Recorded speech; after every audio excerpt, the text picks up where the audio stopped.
Montana Legislature will hold its first hearings this week on what's likely to be a major issue this session, proposals to expand access to preschool. MTN's Jonathan Ambarian reports on two of the major bills that will be considered.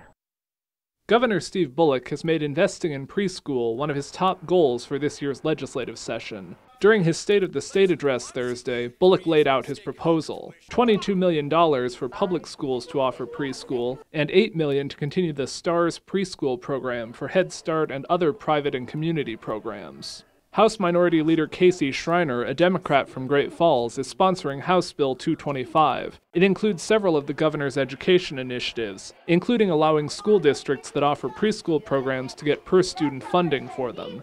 It also is focused on a system that we already know is successful. These schools already exist in our communities, but it also provides boundaries and standards through the A and B system that make sure that what the state's paying for is they're getting a quality product.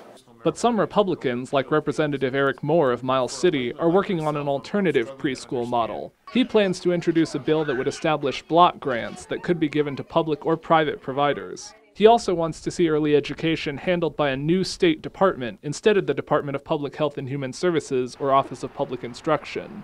I don't want DPHHS to be jack of all trades and master in none. And I don't particularly want to increase the OPI bureaucracy. I don't want this to be underneath the Board of Public Ed.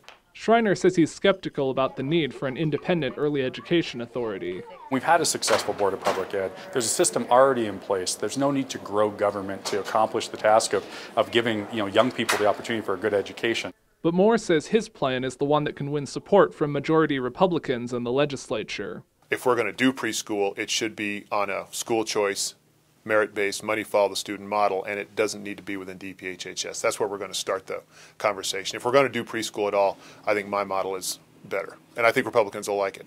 In Helena, Jonathan Ambarian, MTN News. The House Education Committee held the first hearing on Schreiner's bill this afternoon. Moore's bill will be introduced later, possibly in March.